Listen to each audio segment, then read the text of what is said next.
चुड़ैलों का गांव। एक जंगल में एक बहुत ही भयानक चुड़ैल रहा करती थी। उसी जंगल के पास एक गांव था। उसमें रहने वाले सभी लोग उस चुड़ैल की वजह से बहुत ही परेशान रहते थे। वो आए दिन किसी न किसी को अपने खाने के लिए उठाकर ले जाती थी। वहाँ के लोग शाम होते ही अपने घरों के दरवाजे बंद कर लेते थे और फिर चाहे जो हो जाए, ना तो कोई बाहर निकलता था और ना ही कोई अपना दरवाजा खोलता था। रोज रात में वो चुड़ैल लोगों की तलाश में गांव में आती थी। आजकल मैं कितनी भूखी रहती हूँ, कोई मांस खाने को नहीं मिलता। आज तो किसी ना किसी को खाकर ही रहूंगी। चुड़ैल पूरे गांव में इधर उधर खाने की तलाश में भटकती है। अचानक से उसको एक आदमी पेड़ के नीचे सोया हुआ मिलता है। अरे वाह, क्या इसको मेरे बारे में नहीं पता है कि मैं हर रोज इस गांव में आकर लोगों को उठा ले जाती हूँ। चलो छोड़ो, मुझे क्या, कम से कम आज का खाना तो मिल गया। चुड़ैल फिर उस आदमी को खाकर वहाँ से चली जाती है। चुड़ैल रोज ऐसा ही करती थी। कोई ना कोई उसे खाने के लिए मिल ही जाता था। एक दिन गांव का सरपंच दूसरे गांव में किसी काम के लिए जाता है और वापस आते आते उसे रात हो जाती है। सरपंच को उस चुड़ैल के बारे में अच्छे से पता था कि वो चुड़ैल इसी जंगल में रहती है। जंगल से गुजरते हुए सरपंच को एक डरावनी आवाज सुनाई देती है। सरपंच चौंक जाता है और फिर सोचता है कि ये चुड़ैल रोज किसी न किसी को खा जाती है, क्यों ना मैं इसके ठिकाने का पता लगाऊं। फिर सरपंच उस आवाज का पीछा करते हुए चुड़ैल के पास पहुंच जाता है और छुप कर देखता है। चुड़ैल एक टूटे आईने से बात कर रही है। मैं इस जंगल की एक लौती चुड़ैल हूँ, तू कहाँ से आ गई? मैं तुझे छोड़ूंगी नहीं। ये तो आईने से बात कर रही है। ये तो बहुत ही बेवकूफ चुड़ैल लगती है। ये अच्छा मौका है इसको बेवकूफ बनाने का। अब आईना इससे कैसे जवाब देगा? लगता है मुझे ही कुछ करना पड़ेगा। फिर सरपंच उस पेड़ के पीछे चला जाता है जिसके नीचे आईना रखा होता है और फिर वो आवाज बदलकर चुड़ैल की बातों का जवाब देने लगता है। क्यों, मुझसे डर गई है क्या? मुझे देखकर तेरी बोलती बंद हो गई है क्या? मुझे अपनी आवाज तो सुना। फिर सरपंच अपनी आवाज बदलकर चुड़ैल की तरह ही जवाब देने लगता है।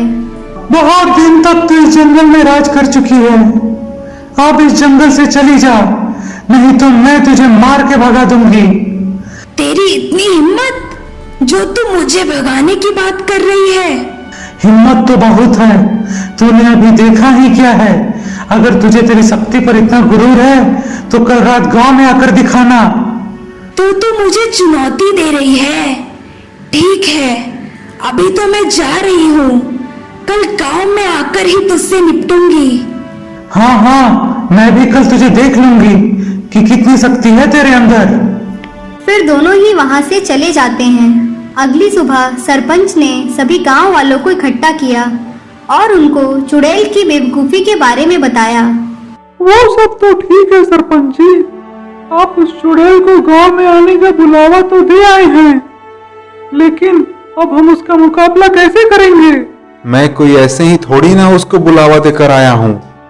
मेरे पास एक तरकीब है। हाँ, जल्दी से बताइए सरपंच जी। क्योंकि वो चुड़ैल इतनी बेवकूफ है कि उसको पता नहीं चलता कि वो आईने में खुद को ही देखकर बात कर रही है।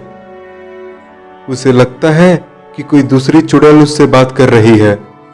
तो अब हमें उसकी इसी कमजोरी का फायदा उठाना है। वो कैसे सरपंच जी? हम गांव के हर घर के दरवाजे पर आईना लगा देंगे, जिससे वो चुड़ैल जब भी किसी का दरवाजा खटखटाने जाएगी तो वो खुद को ही देखकर बातें करने लगेगी। लेकिन आईने में से आवाज कैसे आएगी? इस विषय में हम सभी को मिलकर काम करना पड़ेगा। जब भी किसी के दरवाजे पर चुड़ैल आए तो उससे आवाज बदल के बात करनी होगी और जितना हो सके डराना होगा। वाह सरपंच जी, ये तो बहुत ही अच्छी तरकीब है। अब हमें उस चुड़ैल से जल्दी ही छुटकारा मिल जाएगा। चलो चलो, फिर देर किस बात की। सभी लोग अपने अपने दरवाजे पर आईना लगा दो। रात होते ही चुड़ैल आएगी और हम सबको तरकीब के हिसाब से ही मुकाबला करना है। फिर सभी गांव वाले अपने अपने दरवाजों पर आईना लगा देते हैं। देखते ही देखते रात हो जाती है और फिर जंगल से वो चुड़ैल गांव की तरफ आती है।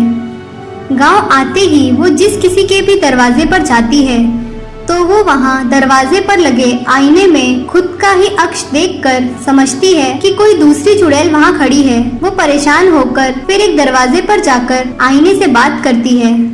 इतने सालों से सिर्फ मैं ही यहाँ के लोगों को खा रही थी, अब अचानक तुम सब कहाँ से आ गई हो? हम यहाँ के सारे गांव वालों को खा चुके हैं और अभी हम चुड़ैलों का गांव है। तू यहाँ से बहुत दूर चली जा वरना हम सब मिलकर तुझे भी खा जाएंगे। अरे बाप रे, मुझे भागना ही होगा। और इतना कहकर चुड़ैल वहां से भाग जाती है और फिर तभी से उस गांव के लोग खुशी खुशी रहने लगते हैं।